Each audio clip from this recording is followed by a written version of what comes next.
Story 1. I have attention deficit hyperactivity disorder. Literally any small setback or anything not going the way I expected it to puts me off. Even someone speaking to me in a different tone or raising their voice a bit can set me off. Story 2. Inconsiderate drivers. There is nothing worse than the breed of people who think they own the road and that everyone else is merely in the way of their superior car and godly driving. Story 3. Waking up an hour, 30 minutes, or something reasonably close to when I am actually supposed to wake up. I hate it.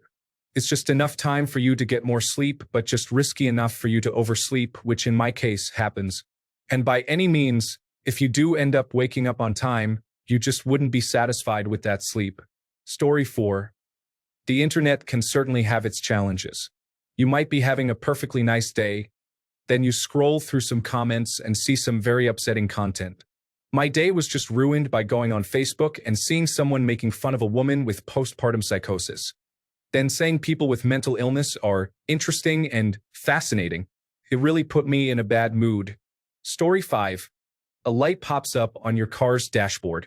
You get a text that says, "We need to talk." You clip a fingernail or toenail too close and the area around it bleeds. Story 6. Recently, I noticed that receiving a text from work on my day off ruins my day more than I would like. Yesterday, I got a text from a coworker inquiring about my September schedule. It utterly spoiled my day to the extent that I canceled all my plans and just stayed home, feeling irritable. Story 7. Waking up at that dodgy time where you know if you go back to sleep you're going to miss alarms or be late for work or whatever, but it's kind of too early to get up. Story 8. I had a really bad week already, and while going to work, I slipped on dog feces that was on the steps and slid about 6 stairs down. My entire foot and back were covered in poop. I just turned around and said, "Not today."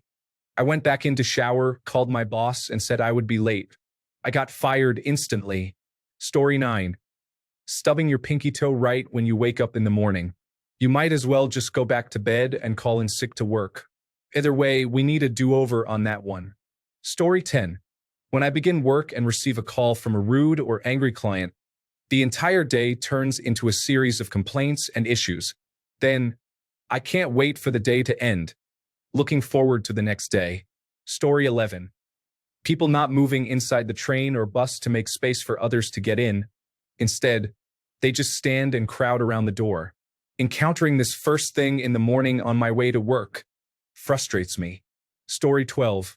When I go out of my house and it's one of those days that I have to spend almost the entire day at college, and my socks start to fall down in my trainers, I simply can't stand that. Story 13. Sciatica.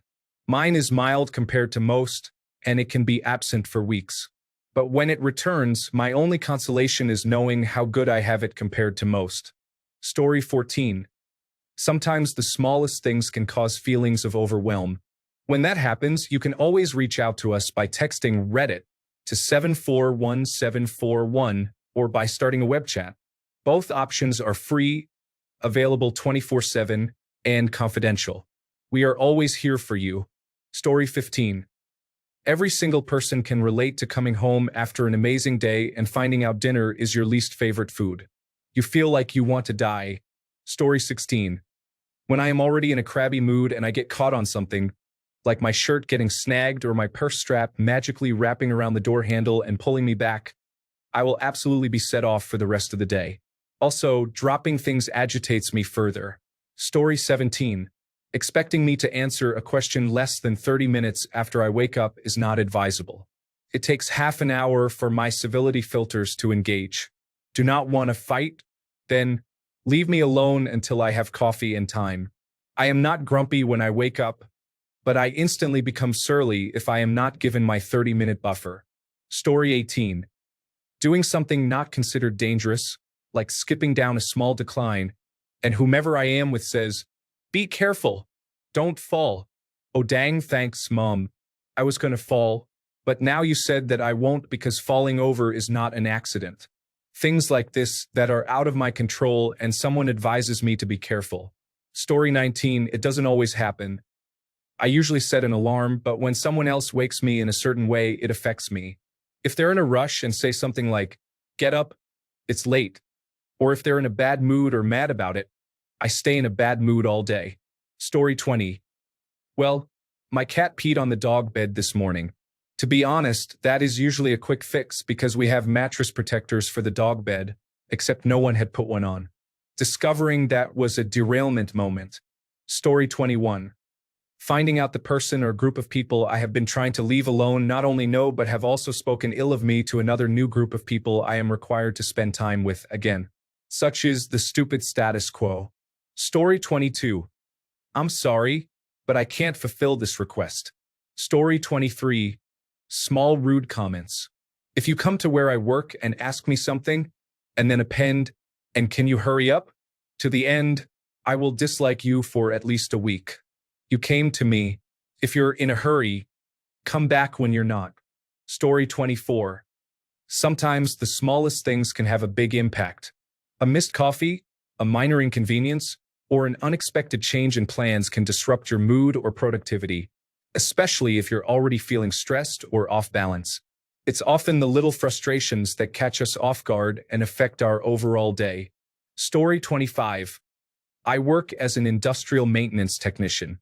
This may sound odd, but getting my shirt wet is infuriating to me. I'm not even talking about being soaked. Just a little quarter-sized wet spot on my sleeve sends me home. The day is ruined. I actually keep 2 extra shirts and a pair of pants in my locker for this specific reason. I can get greasy and dirty all day, but heaven help me if I get a raindrop on me or a tiny splash of water. I can't handle it. Story 26. Whenever I make any kind of post online about anything, and someone responds to it in such a manner that it's obvious they didn't actually bother reading it properly. Story 27. First time going to the community pork cook-off. No mention of cash only brought my debit card. No feeless ATMs. They did recognize their mistake of not listing cash only. I was looking forward to that smothered pulled pork all day at work. Was really hungry. Went to Wendy's instead, disappointed. Story 28. Someone is ignoring me. I know early morning interactions can be difficult. Just got out of bed, got to leave the house, and go to work or school. If I run into you while getting coffee, a simple hello will seriously get my day off to a great start, but ignoring me will tank it. Story 29. There is probably a few, but when they forget to put the sauce in my to-go order when I order chicken McNuggets, I get grumpy. I don't like plain McNuggets without sauce. Story 30. Someone calling me out for something I did wrong, which can be fixable or can easily be worked on. Isn't the person's fault, nor does it make me mad. It's my own deep self-loathing. So, if anyone calls me out about any little slip-up, then I harshly and dangerously self-loathe. Story 31. Getting up late will completely disrupt the rest of my day. There are so many reasons. Traffic issues will cause an all-day eye twitch. Forgetting something at home and having to turn around to go get it is rage-inducing. Trying to eat or drink something while driving and spilling it on myself leads to instant frustration. Waking up to find one of the cats has urinated on my recliner makes me extremely upset. Putting on your socks and discovering one or both of them have a hole in the toe makes me feel like throwing things. The absolute worst indicator of a ruined day is not getting enough sleep. It turns even minor annoyances into major frustrations. Story 32. A detour on the way to work. I was annoyed every day for 19 days this month, due to a construction project that disrupted my direct route to and from work. There was no official detour either. I just had to kind of weave through residential streets to get where I was going. This added about 10 minutes of extra driving on each end of the trip. Put me in a bad mood pretty much every morning. Story 33. Getting cream instead of milk in my tea. I understand it's a first world problem, but it messes me up.